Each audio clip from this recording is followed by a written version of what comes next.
The last video demonstrated that the nice and neat equilibrium result in one dimension, the median voter theorem, doesn't hold in two or more dimensions. We learned that in multiple dimensions, there's no equilibrium policy. Policies can cycle endlessly, and any policy is reachable, no matter how distant from legislators' ideal points it is. In other words, we can say that in multiple dimensions, there's no preference-induced equilibrium. If the only constraint on how legislators vote and the agenda items they vote on is those legislators' preferences, or their ideal points, there's no equilibrium.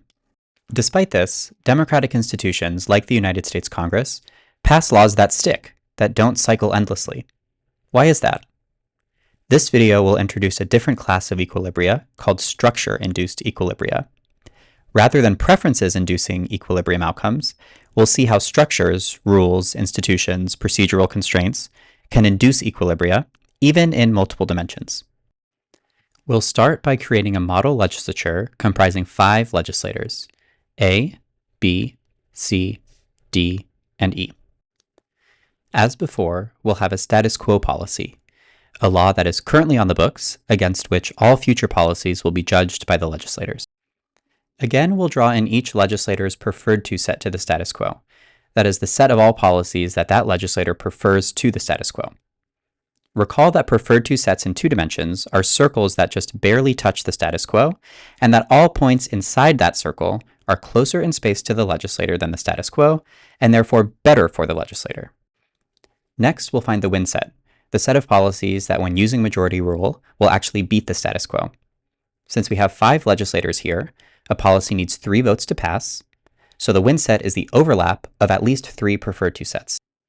The win set is represented here by these shaded-in regions that look a bit like the petals of a flower. Let's remove the preferred to sets to reduce some of this clutter and just focus on the win set. In general, there are 2 ways that we could ensure equilibria. The first would be to only allow legislators with specific preferences to serve in the government.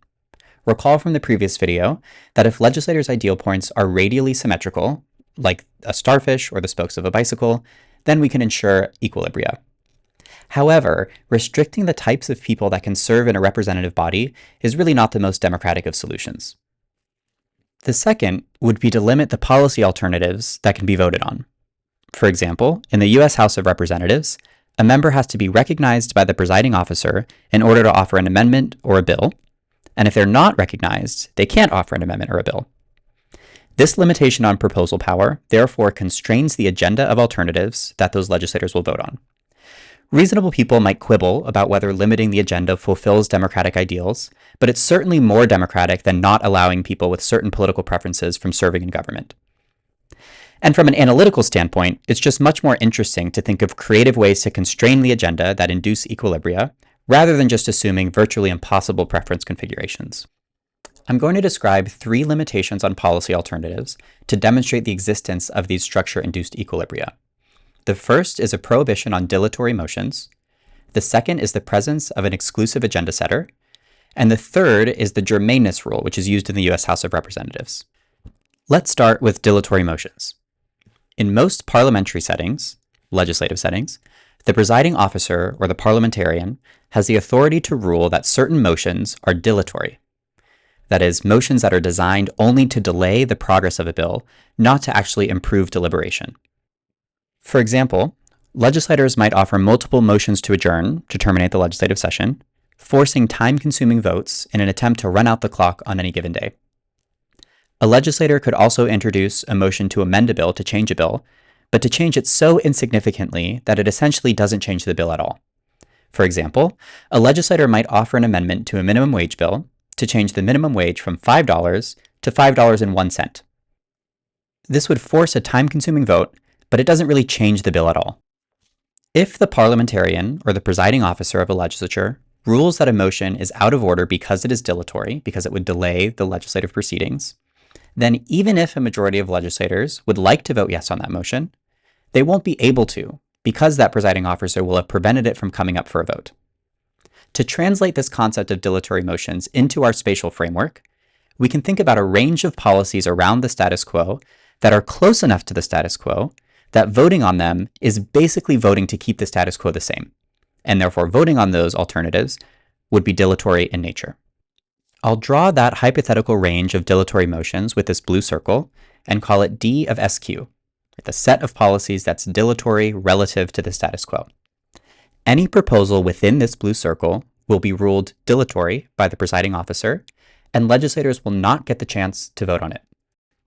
If we shrink the circle, we can model a presiding officer that is relatively permissive in their allowance of small changes to the status quo. Only extremely small changes will be ruled dilatory. On the other hand, if we expand the circle, we can model the opposite, a presiding officer that is relatively strict. Only proposals that are very, very far from the status quo will be allowable. This simple prohibition on dilatory motions is actually sufficient to ensure that we have equilibria. As long as the circle D of SQ, which represents prohibited dilatory motions, encompasses the entire wind set, then the existing status quo is actually an equilibrium. And it's an equilibrium because anything that could actually beat the status quo, that's in the wind set, can't be voted on because the presiding officer is not going to allow that motion to come up for a vote. More formally, we can say that some arbitrary policy X can beat the status quo if two conditions are met. First, the policy X is in the wind set against the status quo. This is the standard definition of policies that can beat the status quo from previous videos. Any policy that commands a majority against the status quo can beat the status quo. The second condition is that that policy X cannot be within the circle representing dilatory motions. If that policy X is in that circle, then the presiding officer will not allow it to be voted on, and even though X is in the wind set, and a majority actually prefers it to the status quo, the legislature will never get the opportunity to vote on it, and so the status quo will remain. Now we're equipped to actually define a specific structure-induced equilibrium, where the structure or institution here is a prohibition on dilatory motions. Some status quo SQ is an equilibrium if the wind set against the status quo is fully enclosed within the range of policies considered dilatory. Using formal notation, we can write that SQ, some status quo, is an equilibrium if the wind set against the status quo, W of SQ, is a subset of the range of dilatory motions, D of SQ. Visually, we can see here that D of SQ fully encompasses W of SQ. This means that any policy that's put on the agenda against the status quo that could actually beat it is going to be ruled dilatory, and therefore the legislature will not actually be able to take a vote, so the status quo is stuck, it's an equilibrium, and nothing can beat it. If, however, D of SQ were smaller, then the status quo is no longer an equilibrium because we can see the tips of these wind set petals are actually outside of D of SQ, so they can be brought up for a vote, and they will beat the status quo. And this is going to put us back in that endless cycle from the previous video. So as long as D of SQ fully encloses W of SQ, we have an equilibrium. We have a policy that will stick even though we're in multiple dimensions.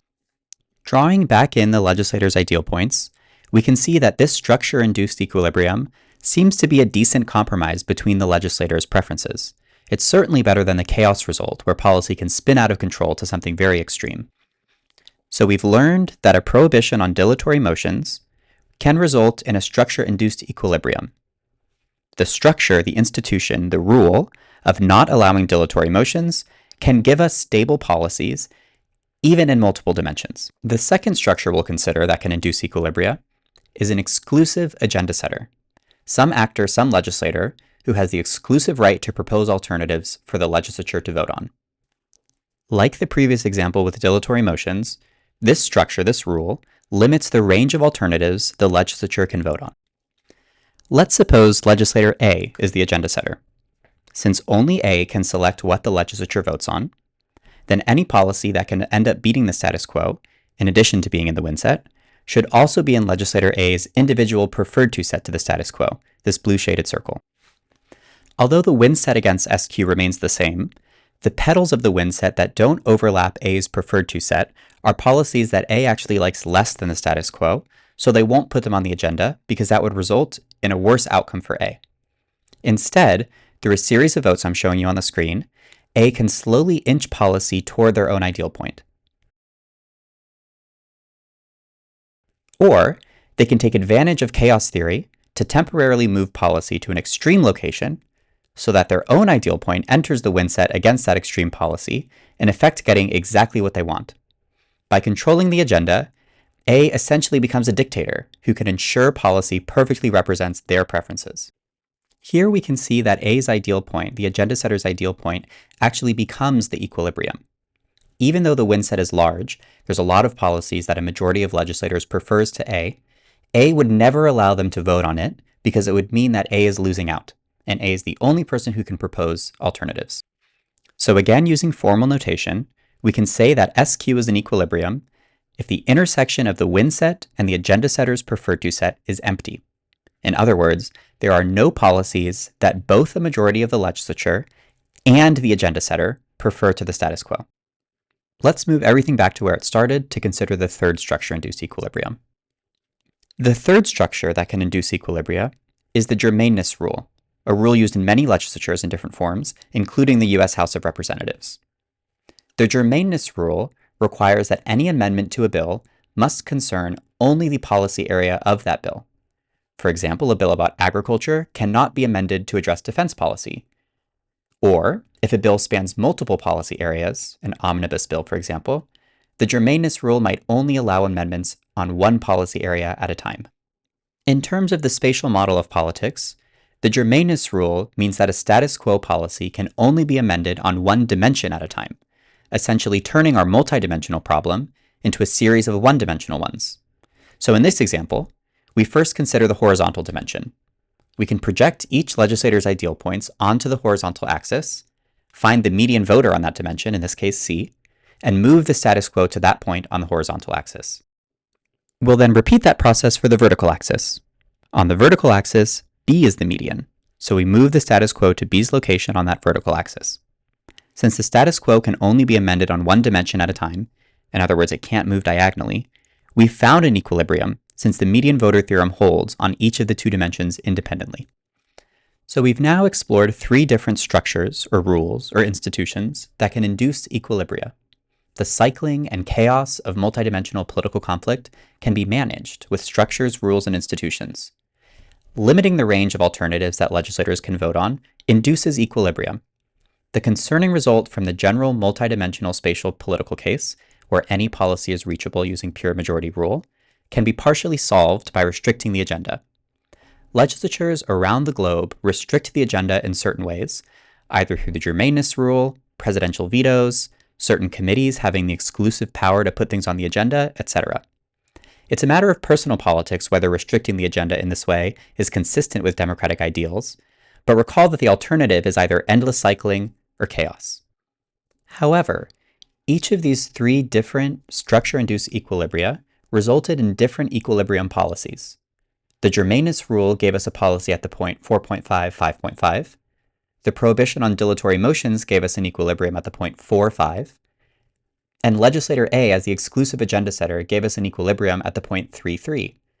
All three of these are structure-induced equilibria, but they are all different.